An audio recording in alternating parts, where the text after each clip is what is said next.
探します。 এর অর্থ হল অনুসন্ধান করি। カバンを探します。আমি ব্যাগটি খুঁজি। 遅れます。 এর অর্থ হল দেরি হয়। 電車が遅れます。ট্রেন দেরি করে। 間に合います。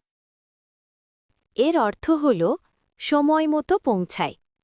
電車に間に合います。আমি সময় মতো ট্রেন ধরতে পারি। やります。 এর অর্থ হল সম্পাদন করি।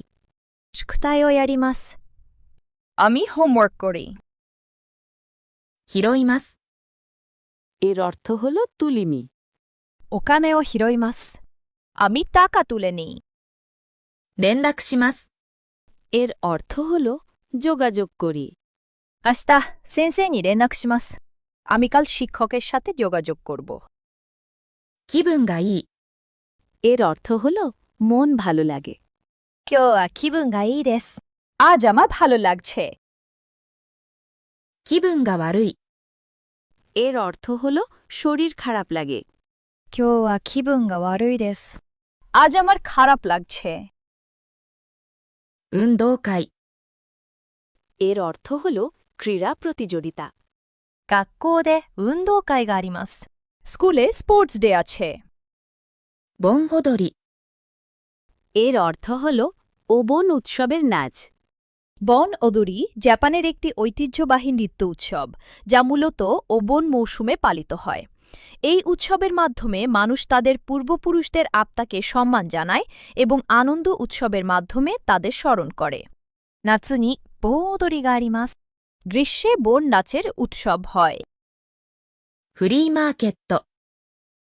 এর অর্থ হল পুরনো জিনিসের বাজার। ফ্লি মার্কেট জাপানি ভাষায় পরিচিত। এটি এক ধরনের উন্মুক্ত বাজার যেখানে মানুষ পুরনো জিনিসপত্র, ব্যবহৃত সামগ্রী, প্রাচীন জিনিস, সংগ্রহযোগ্য জিনিস এবং হাতের তৈরি শিল্পকর্ম বিক্রি করে। 公園でフリーマーケットがあります。পার্কে ফ্লি মার্কেট আছে। 場所。 এর অর্থ হল জায়গা। ここは静かな場所です。এটি একটি শান্ত জায়গা। ボランティア。 এর অর্থ হল স্বেচ্ছাসেবা। ボランティアをします。আমি স্বেচ্ছাসেবা করি। 財布。 এর অর্থ হল ওয়ালেট। 財布を買いました。আমি মানি ব্যাগ কিনেছি। ゴミ。 এর অর্থ হল ময়লা। ゴミを捨てます。আমি আবর্জনা ফেলি। 国会議事堂。 এর অর্থ হল জাতীয় সংসদ ভবন। 国会議事堂を見学します。আমি জাতীয় সংসদ ভবন পরিদর্শন করি। 平日。 এর অর্থ হল সপ্তাহের কাজের দিন। 平日は学校があります。সাধারণ দিনে স্কুল আছে। 弁。 এর অর্থ হল উপভাষা। 大阪弁を話します。আমি ওসাকা উপভাষা বলি। 今度。 এর অর্থ হল এইবার। 今度一緒に映画を見に行きましょう。চলো এইবার একসাথে সিনেমা দেখা যাক। 随分。 এর অর্থ হল যথেষ্ট। ずいぶん暑くなりました。খুব গরম হয়ে গেছে। 直接。 এর অর্থ হল সরাসরি। 先生に直接聞きます。আমি শিক্ষককে সরাসরি জিজ্ঞেস করি। いつでも。 এর অর্থ হল যে কোনো সময়। 質問があればいつでも聞いてください。প্রশ্ন থাকলে যে কোনো সময় জিজ্ঞেস করুন। どこでも。 এর অর্থ হল যে কোনো জায়গায়। どこでも座ってください。যে কোনো জায়গায় বসতে পারেন। 誰でも。 এর অর্থ হল যে কেউ। 誰でも参加できます。যে কেউ অংশগ্রহণ করতে পারে। 何でも。 এর অর্থ হল যে কোনো কিছু। 何でも食べます。আমি যে কোনো কিছুই খাই। こんな。 এর অর্থ হল এই রকম। こんな本を読みました。আমি এই ধরনের বই পড়েছি। そんな、 এর অর্থ হল সেই রকম। そんな話は聞いたことがありません。আমি এমন গল্প কখনো শুনিনি। あんな、 এর অর্থ হল ওই রকম। あんな景色は見たことがありません。আমি এমন দৃশ্য কখনো দেখিনি। 片付きます。 এর অর্থ হল গোছালো। 部屋が片付きます。ঘরটি গোছানো হলো। 出します。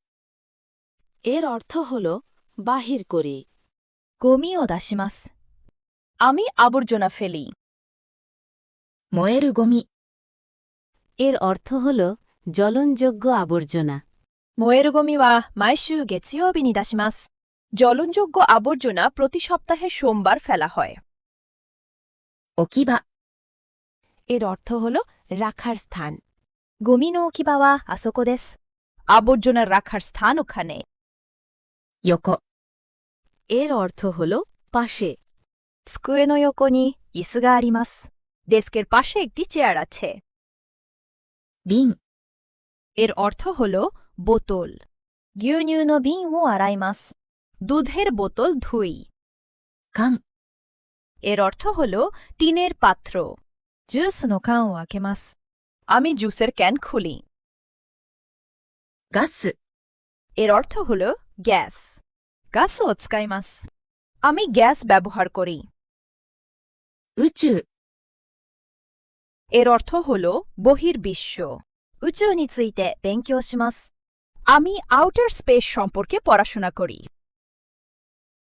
様、 এর অর্থ হল স্যার বা ম্যাডাম, অত্যন্ত ভদ্র সম্বোধন। 社長様がお見えです。প্রেসিডেন্ট এখানে উপস্থিত হয়েছেন। 宇宙船、 এর অর্থ হল মহাকাশযান। 宇宙船が宇宙に飛びます。মহাকাশযানটি আউটার স্পেসে উড়ে। 怖い、 এর অর্থ হল ভয়ঙ্কর। その映画は怖いです。ওই সিনেমাটি ভয়ঙ্কর। 宇宙ステーション、 এর অর্থ হল মহাকাশ স্টেশন। 国際宇宙ステーションで実験をします。আমি আন্তর্জাতিক মহাকাশ স্টেশনে এক্সপেরিমেন্ট করব। 宇宙飛行士、 এর অর্থ হল নভোচারী। 彼は宇宙飛行士です。তিনি একজন নভোচারী। 星出彰彦、 আকিহিকো হোশিদে একজন জাপানি প্রকৌশলী ও মহাকাশচারী, যিনি জাপান মহাকাশ গবেষণা সংস্থা JAXA এর সদস্য এবং আন্তর্জাতিক মহাকাশ স্টেশনে সাবেক কমান্ডার ছিলেন। তিনি 2012 সালে মহাকাশে হাঁটা তৃতীয় জাপানি মহাকাশচারী হন।